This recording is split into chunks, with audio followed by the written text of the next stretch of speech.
ডবকাৰ ৰাষ্ট্ৰীয় ঘাইপথত নিশা দপদপকৈ জ্বলিল এখন চাৰিচকীয়া বাহন। ডবকা ডিফু সংযোগী পথত সংঘটিত হৈছে এই ঘটনা। লগে লগে ঘটনাস্থলীত উপস্থিত থকা ডবকা আৰক্ষীয়ে অগ্নি নিৰ্বাপক বাহিনীক খবৰ দিয়ে। অগ্নি নিৰ্বাপক বাহিনীৰ লোক উপস্থিত হোৱাৰ পূৰ্বেই ডবকা আৰক্ষী থানাৰ ভাৰপ্ৰাপ্ত বিষয়া আৰু স্থানীয় ৰাইজৰ প্ৰচেষ্টাত নিৰ্বাপন হয় জুই।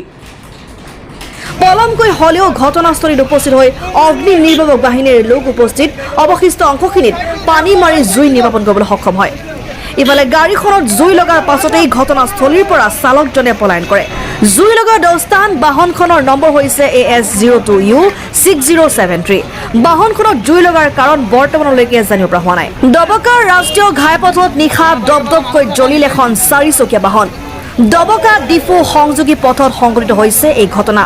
লগে লগে ঘটনাস্থলীত উপস্থিত থকা ডবকা আৰক্ষীয়ে অগ্নি নিৰ্বাপক বাহিনীক খবৰ দিয়ে।